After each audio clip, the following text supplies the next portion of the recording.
नमस्कार, ABP live में आपका स्वागत है। मैं हूं नीरज श्रीवास्तव और हम पहुंचे हैं दीनदयाल उपाध्याय गोरखपुर विश्वविद्यालय में और बजट आ गया है जो केंद्रीय बजट है मोदी 3.0 का। बजट पे गोरखपुर विश्वविद्यालय की जो महिला प्रोफेसर हैं वो क्या सोचती हैं, ये जान लेते हैं। किस तरह का बजट है आम आदमी के लिए और अलग अलग वर्ग के लोगों के लिए, खासकर महिला, युवाओं के लिए, छात्रों के लिए। मैडम, क्या लगता है किस तरह का बजट आपको दिखाई दे रहा है?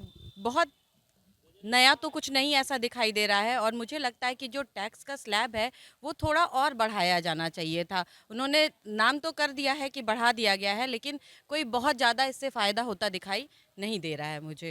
अच्छा, लोग उम्मीद कर रहे थे 5 लाख से 10 लाख तक टैक्स जीरो कर देंगे, लेकिन अभी 3 से 7 लाख। तो क्या लग रहा है मध्यम वर्ग पर कितना बोझ बढ़ा दिया? अभी भी बोझ वैसे ही है, बहुत ज़्यादा इससे फ़र्क पड़ने वाला नहीं है, क्योंकि देखिए हम जो मध्यम वर्गीय लोग हैं वो एक बहुत अच्छी खासी रकम जो है वो इनकम टैक्स के रूप में दे देते हैं। और ऐसा माना जाए तो हमको लगता है कि हम लोग की 12 महीने से हम लोगों सिर्फ 10 महीने ही तनख्वाह मिलती है, बाकी तो हम टैक्स ही पे कर देते हैं। तो मुझे लगता है कि इसका स्लैब जो है वो और ज़्यादा बढ़ाया जाना चाहिए, तभी मध्यम वर्गीय परिवार को कुछ 50 लाख ये रोजगार के अवसर पैदा करेंगे और तमाम जो महिलाओं को, जो किसानों के ऊपर ज़्यादा फोकस है। तो क्या लग रहा है? महिलाओं पर कुछ ऐसा मतलब तो नहीं, लेकिन हमको लगता है अभी अभी भी महिलाओं और किसानों को और ज़्यादा करने की ज़रूरत है। मुझे लगता है कि अभी उतना ज़्यादा फोकस उन लोगों का इस पर नहीं है, लेकिन महिलाओं के लिए कुछ स्पेशल टैक्स सेविंग का भी ऑप्शन उन लोगों को देना चाहिए। क्या लगता है शिक्षा पर? मैडम, क्या लगता है किस तरह का बजट है शिक्षा के क्षेत्र में? अगर शिक्षा को फिर इन्होंने बहुत ही नीचे पायदान पर रखा है। और अगर आप देखिए तो मेरे ख्याल से वो 5वें 6वें पायदान पर है जो उन्होंने इसके लिए राशि घोषित की है। सबसे प्रमुख जो डिफेंस के बाद मुझे लग रहा था, या डिफेंस के पैरेलल मुझे लग रहा था कि वो शिक्षा को रखेंगे, क्योंकि आप देख लीजिए जिस तरह की दुर्व्यवस्था शिक्षा में आ गई है, क्योंकि हमारे पास बजट नहीं है। हम किसी भी संसाधन को खोजते हैं तो हमारे पास बजट नहीं है। उसके बाद अगर आप विमेन की बात कर लीजिए, महिला कल्याण की बात कर लीजिए, और उसमें एक और है जो सोशल इश्यूज़ को लेकर के उन्होंने जो बजट, हेल्थ को ले लीजिए।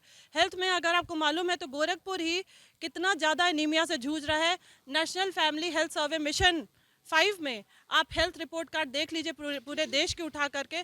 तो हेल्थ का बजट भी इन्होंने खाली मेरे ख्याल से 8 लाख करोड़ या इस तरह से कुछ रख रखा है, जो कि बहुत ही ज़्यादा कम है। तो अगर वो एग्रीकल्चर को एक तरह से पूरी तरह से मुझे लग रहा है सत्ता से प्रेरित बजट है, वो गाँव पर ग्रामीण परिवेश और उनको अभी भी लुभाने का काम करना चाहते हैं। और मुख्यतः जो चीज़ें आप देख रहे हैं कि जो स्किल डेवलपमेंट की बात होती है, हमने बहुत सारी चीज़ें देखी, वो योजनाएं जहां तक पहुंचनी चाहिए, मतलब जो स्टेक होल्डर्स हैं यहाँ जहां तक पहुंचनी चाहिए, वो ना तो स्किल डेवलपमेंट पहुंच पाता है। हम स्किल दे भी देते हैं, तो मैं आपको बताती हूँ कि स्किल देने के बाद बच्चे का मार्केट तक का रास्ता और मार्केट में जाके सामान बेचने तक का रास्ता एक युवा के लिए संभव नहीं हो पाता है। तो उस स्किल को जब तक बाजार से नहीं जोड़ा जाएगा, उनको उचित प्लेटफॉर्म नहीं दिया जाएगा, तो आप कुछ भी बजट घोषित करते रहिए, उसका कोई मतलब नहीं है। दूसरा, स्लैब की जो आप टैक्स स्लैब की बात कर रहे थे, तो हम लोग टैक्स पे ही हैं। हम लोगों से यहाँ तो टीडीएस ले ही लिया जाता है, वो हमारे हाथ में नहीं है, तो हमें 10 महीने तनख्वाह मिलती है। लेकिन उसके बाद भी हम डॉक्टर के पास जाते हैं तो वो टैक्स देते हैं, हम कोई भी कमोडिटी खरीदते हैं हम वो टैक्स देते हैं, हम अपने बच्चे को कहीं स्कूल, मतलब हम लोग हर जगह टैक्स, यहाँ पे टैक्स देने के बाद हम हर जगह टैक्स देते हैं। तो हम लोग को जो टैक्स पे है या जो हम लोग सरकारी कर्मचारी हैं, उनका फिर टैक्स में बेनिफिट है ही कहाँ। हमारे लिए कोई भी चीज़ ये सोचता नहीं है गवर्नमेंट, स्पेशली महिलाओं के लिए। मान लीजिए अकेली वर्किंग में महिला है और वो इसी तरह से टैक्स देती आई, तो उसके ऊपर कितनी बड़ी जिम्मेदारी होगी। 1 लाख की अगर अगर सैलरी है तो 3,000 रुपये छूट दे रहे हैं। तो क्या लग रहा है? ये कोई छूट छूट नहीं है, इससे अच्छा वो दे ही ना, एक नाम मात्र करने के लिए आप कह दीजिए। तो इससे अच्छा हो कि वो तो किसी भी तरीके से वो दूसरी तरीके से ले लेंगे। इसमें छूट दिया है, वो जीएसटी और बाकी माध्यमों से, सेल्स सर्विस टैक्स के माध्यम से ले लेंगे।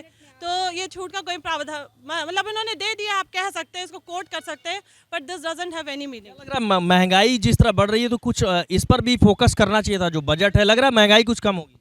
बिल्कुल कम नहीं होगी। देखिए आपको पता है डिमांड सप्लाई, आपको मार्केट पता है कैसे चलता है। अगर वो चीज़ें, जो चीज़ें हमारी रोज़ की ज़रूरत का हिस्सा हैं, अगर उस पर नहीं फोकस कर रहे हैं, तो खाली किसान को क्या चाहिए, उत्पादन क्षमता बढ़ाने से या उस पर निवेश करने से नहीं, क्षमता भी बढ़ानी चाहिए। जब तक वो क्षमता नहीं बढ़ेगी, उत्पादन नहीं होगा। आप सरसों का तेल ले लीजिए या कोई भी ऐसी चीज़ है जो हमें रोज़ यूज़ करनी है, आप चाहे दाल ले अरहर की दाल ले लीजिए, तो आप उन चीज़ों पर अगर एजुकेशन और रिसर्च और इन पर नहीं फोकस करेंगे तो अभी भी अरहर की खेती पहले देवरिया और इन जगह अच्छी खासी होती थी, सबके घर में अरहर होती थी। अब इस समय हमारे पास अरहर दाल नहीं होती है, तो हमें डिपेंडेंट हम बाजार से खरीदें, लेकिन आप देखिए वो कितनी कॉस्टली है, हम नहीं खरीद सकते। कृषि मंत्री तो कहते हैं यूपी के कि 100 ही रुपए किलो बिक रही है, वो कहते आपके देवरिया के नहीं 100 रुपये किलो तो शायद ही बिक रही हो, 180 है इस समय। अगर आप खुदरा व्यापारी या हम लोग जो रिटेल में दाल खरीदते हैं तो 170, या अगर दुकानदार आपका जानने वाला है तो थोड़ा बहुत उसमें कंसेशन कर देता है, बट उनको दाल खुद खरीदनी क्या लगता है 3.0 मोदी सरकार का जो बजट है कैसा लग रहा है मैडम?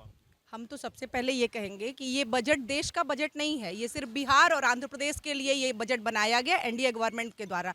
लेकिन निर्मला सीतारमण मैडम से मुझे थोड़ा सा उम्मीद थी, हम जैसी महिलाओं को उम्मीद थी कि एक महिला हैं, और प्रतिभा पाटिल का अगर उदाहरण लिया जाए तो उन्होंने भी अपनी बायोग्राफी में लिखा था कि वो अपने रोटी अपने हस्बैंड के लिए सेकती हैं। तो हम महिलाएं कितना भी आगे हो जाएं, हमारे लिए किचन का बजट सबसे ज़्यादा है। ठीक, अच्छी चीज़ें भी हैं, कैंसर की दवाओं को उन्होंने कम किया है, कस्टम ड्यूटी कम किया है, सोना और चांदी पे थोड़ा सा महिलाओं को लुभाने का काम किया है, लेकिन जो बेस है वो नहीं है। यूपी कहाँ है हमारा? ये बजट तो एक लाइन में अगर मैं बोलूं तो बिहार और आंध्र प्रदेश के लिए बना, न कि यूपी के लिए। महिला प्रोफेसर हैं और बिहार और आंध्रा के लिए बजट फोकस दिख रहा है, लेकिन किचन पर जो मार पड़ी हुई है महंगाई की, मैडम क्या लग रहा है आपको? क्या लगता है कितना इससे फायदा होने वाला है? देखिए, जो यहाँ बेसिकली मैं यूपी के लिए बोल रही हूँ कि जो बजट आया है, जो मध्य वर्ग की महिलाएं हैं उनको घर चलाना थोड़ा मुश्किल है।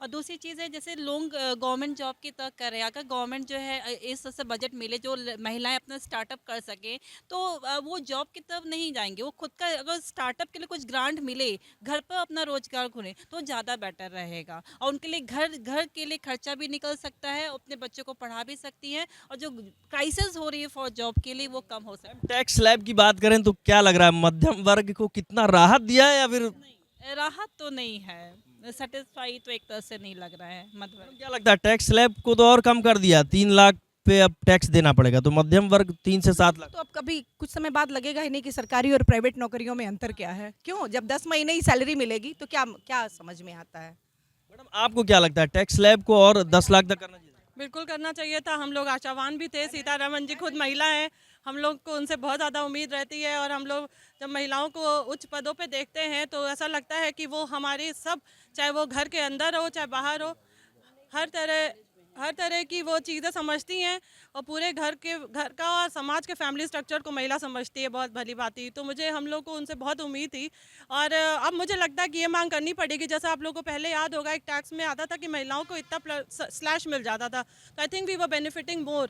तो शायद अब हम लोग को ये डिमांड रखनी पड़ेगी, या तो वो जेंडर बजटिंग का कंसेप्ट ले आए घरेलू महिलाओं के लिए, दूसरा वो हम लोगों के लिए विशेषकर वर्किंग वुमेन के लिए वो स्पेशल टैक्स स्लैब ले आएँ, जिससे हम लोगों को ज़्यादा राहत मिल सके और हम लोग अपना परिवार ठीक से चलाएं। देखिए किचन में सबको जाना पड़ता है, चाहे वो राष्ट्रपति हो महिला और चाहे प्रोफेसर हो। मैडम क्या लगता है वर्किंग वीमेंस की बात करें तो किस तरह का ये बजट लग रहा है आपको, जबकि महिला वित्त मंत्री?